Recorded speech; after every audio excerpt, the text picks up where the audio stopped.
let us have a brief recapitulation of the concept of the art of shorthand. The aim of our learning this art of shorthand is to write the words of English language as quickly as they are spoken, as quickly as they are pronounced. We found that the conventional method of writing English words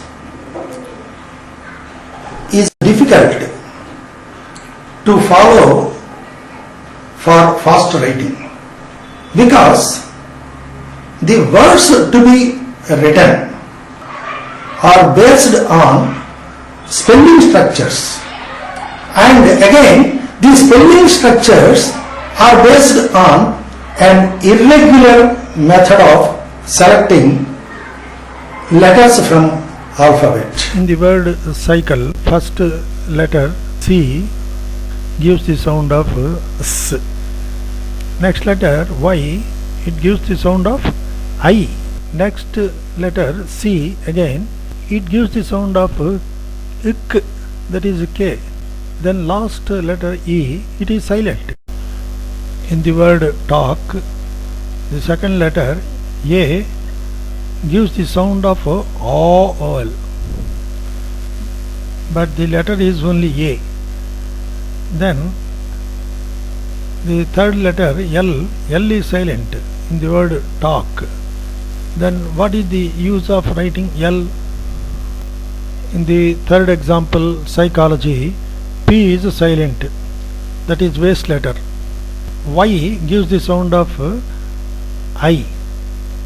Next CH, C and H, it gives the sound of ik. Then last Y gives the sound of E, but before that G is written, but it gives the sound of J. In view of this, Pitman thought of a method of easy writing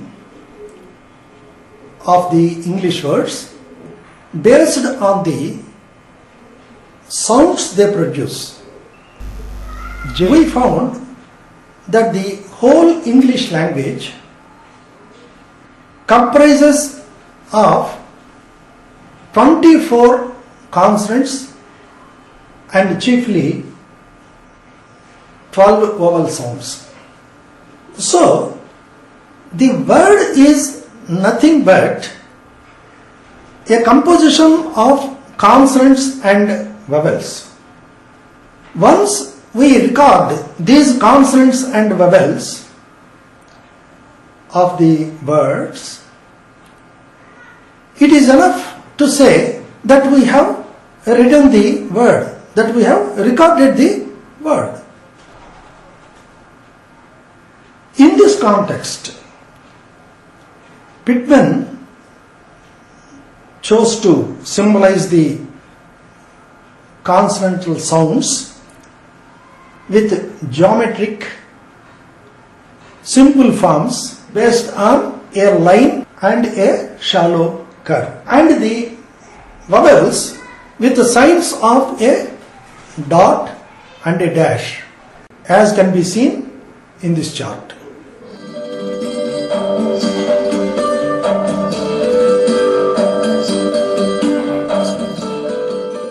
With these consonantal strokes and vowel signs, we can write any word of the English language, isn't it? Because the word consists of consonants and vowels, vowel being the chief element, of course. However, we find it difficult to write some words because of its lengthy composition of strokes in the formation of outline. For example, government.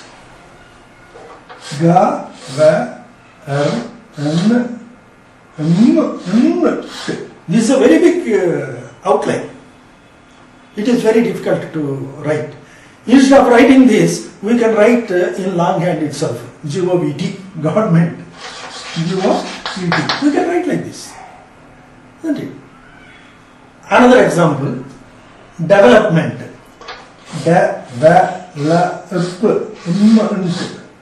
such a big, again by what we will have to do, we will have to vocalize, government, like this. We will have to put the vowel signs.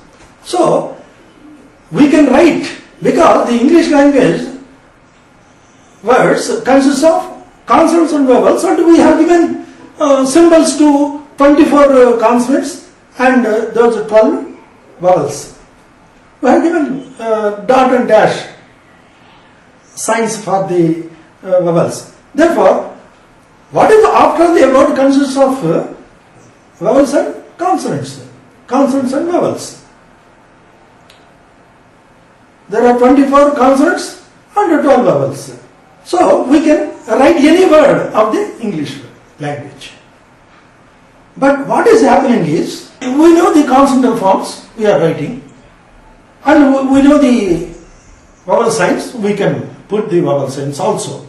But what is the length of the outline? It is very big. So we cannot write. Instead of writing this outline, it is better to write in longhand. So we thought of shortening the size of the outline. So we have to find out ways and means or methods and devices to shorten the size of the outline, so that we could write the words fast and within the time it is pronounced. We are going to develop methods of reducing the size of the outline. In each chapter, we are going to introduce a new method by which the size of the outline could be reduced. In future, we are not going to write such a lengthy outline for this word government. We are going to rewrite this like this, government, and sometimes after that, government. Simply write Government of India. We are going to write in future. Simply by writing, we are going to read it as government. So new methods will be developed. For development, DEVLOPMENT. No, we are not going to write such a lengthy outline. We are going to reduce. In future, we are going to write development. That's all. Like this, where the outline size is increased, we are going to reduce it. In this line of thinking, we have started a method of providing alternative forms for conventional strokes. For example, consonants R and A, two forms have been provided for use, whichever gives better joining with other stroke consonants, R and A. We have provided alternative forms, A, Re, A, Re. Similarly, A, downward form and upward form. A. Because when in joinings, when these strokes are joined with other consonants, whichever form is easy to write, convenient to write, we can use. And there are set rules for them. Okay, because alternative forms are used for convenient writing, so that we can write the words quickly. Writing the outlines in 3 positions with reference to the line is a method to save time for fast recording of words. Secondly, the method of position writing has also been invented by Pitman, so that we can read the outlines even if the vowel signs are not placed. The vowel signs are not inserted. Even if the outlines are not vocalized.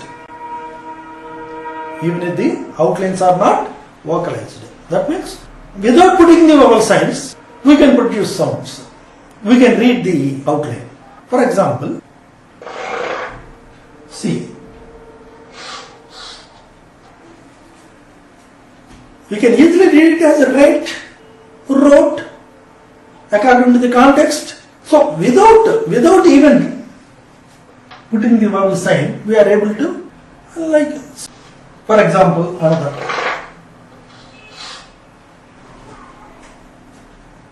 Because when it is written above the line, the first sounded vowel in that word must be first place vowel. So we can easily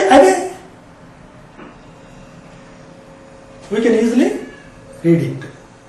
That means without writing the vowel sign, we can get the sound. So there is a method of fast writing and reading. I will give you another example.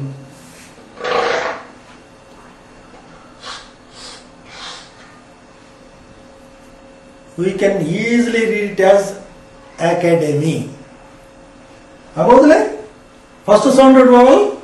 If the first sounded vowel is a first place vowel, the outline is written in first position, that is above the line. Once the outline is written in above the line, it means that the first vowel in that word must be first place vowel. So, without even putting vowel sign, suppose you put one academy, you can easily read.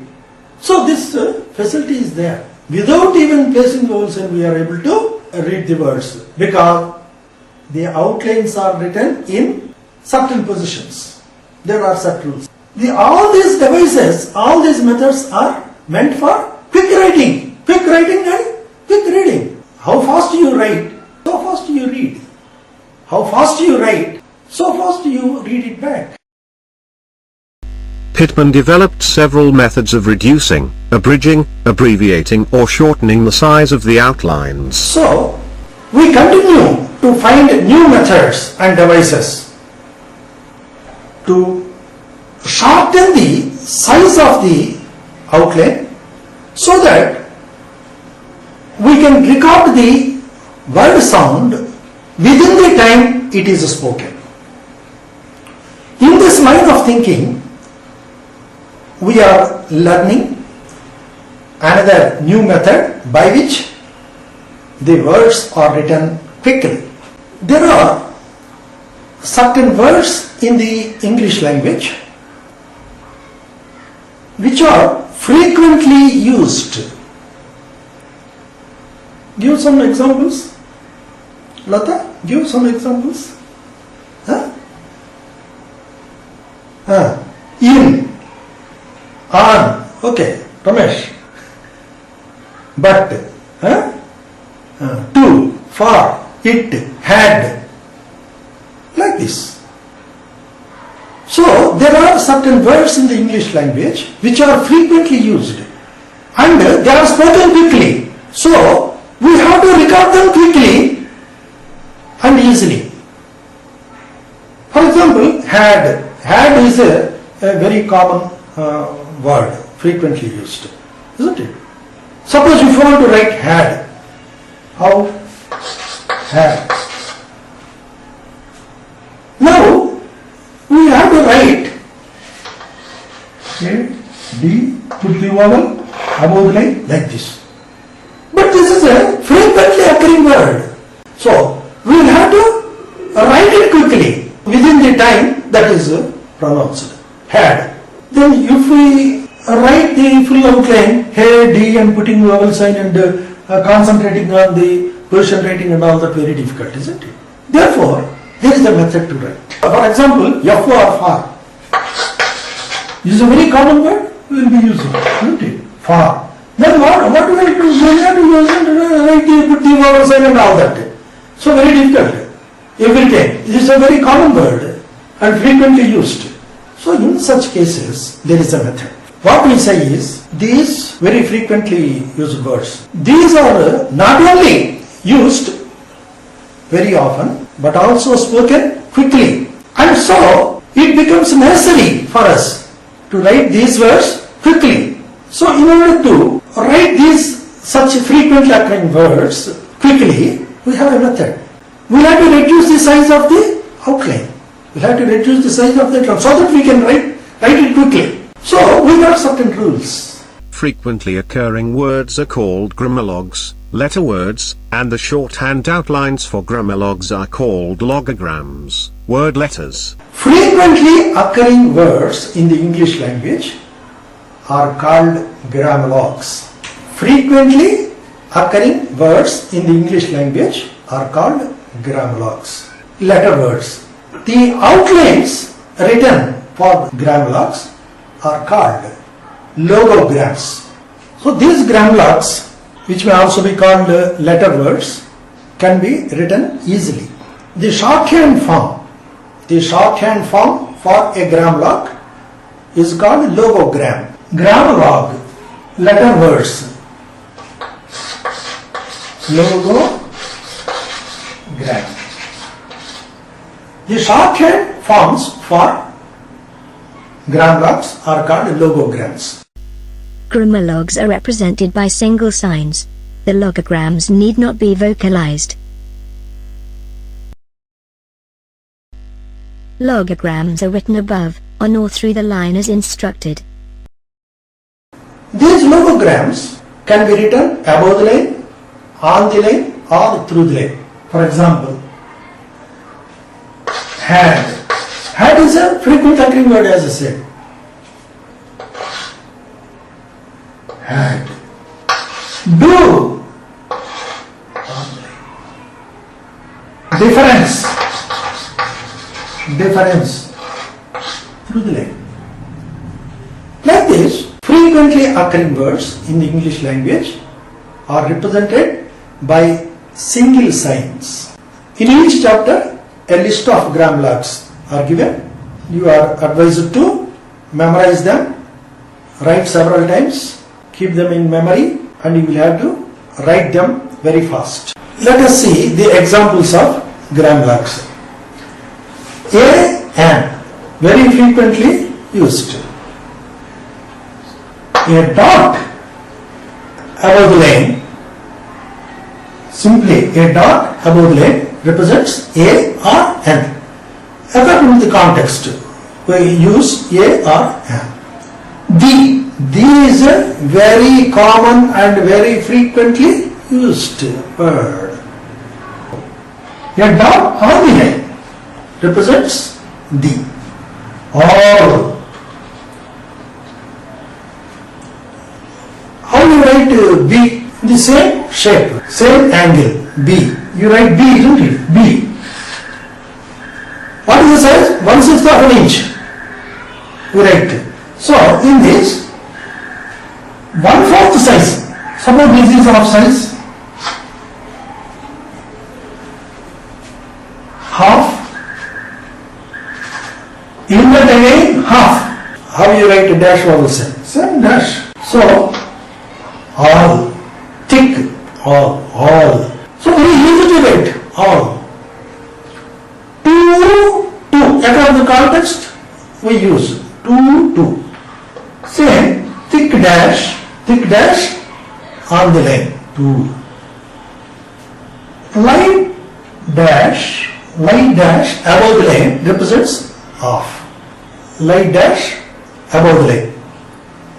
On the line, it represents 2. You know T, we write a T, perpendicular. Light dash, 90 degrees. Above the line, on.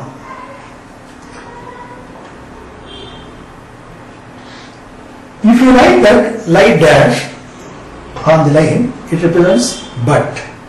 You will have to carefully follow the shapes, sizes, angles and position. Ought. For all these things. You know J. You write J. Thick dash in the shape of J. Very small. above the line. We generally use ought, so we can write who, just on the line. It is written downward. Downward. You are writing J downward. Similarly, understand, J. Small, very small. It is a vowel sign only. Thick dash, written downward, but on the line. But on the line. This is another line. Similarly, and. And is very common word, isn't it? So, very, very common word. So, you write ray. It's a bit of ray. Written upward. Above the line. Above the line. Should. On the line, ray, that shape, upward, should. Like this, you will find some more grammar marks. You will find a list of grammar marks in each chapter. We will have to practice. How do you practice? Suppose and. In the exercise notebook, you say and like this one page, first time one page. Daily you will have to memorize them. Daily prepare a list. You prepare a list of grammar marks in a book. You list out the grammar marks. You write in longhand and write in shorthand. You cover, practice, daily memorize. Daily you will have to memorize grammar marks. So you are advised to practice the grammar marks.